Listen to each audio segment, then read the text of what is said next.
La colère exprimée par les Gilets jaunes dépasse, on le sait, largement la question des taxes sur les carburants. Dans un tel contexte et avec une telle addition des revendications, la sortie de crise n'est pas évidente pour le gouvernement et on le voit. Alors, la sortie de crise est très difficile.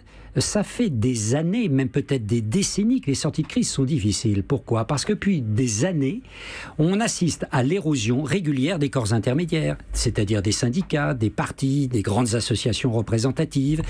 Aujourd'hui, tous ces corps sont rentrés en crise extrêmement profonde.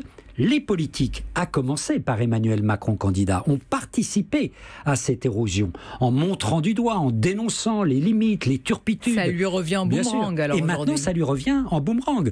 Au fond, il y a un effet de miroir presque entre Emmanuel Macron et ce type de mouvement. Emmanuel Macron a inventé, j'allais dire dans le monde d'en haut, un extraordinaire mouvement de disruption politique, comme on l'a dit. Et maintenant, c'est en bas de la société que ça se passe. Donc entre le macronisme et les gilets jaunes, sont finalement il y a un effet de miroir. Il y a un effet de miroir inversé. C'est deux phénomènes de mobilisation politique, électorale pour Emmanuel Macron, de mobilisation sociale par le bas avec ce mouvement, qui ont quelque chose à voir. D'une certaine manière, Macron et ce mouvement appartiennent au nouveau monde politique et social qui est en train de s'inventer.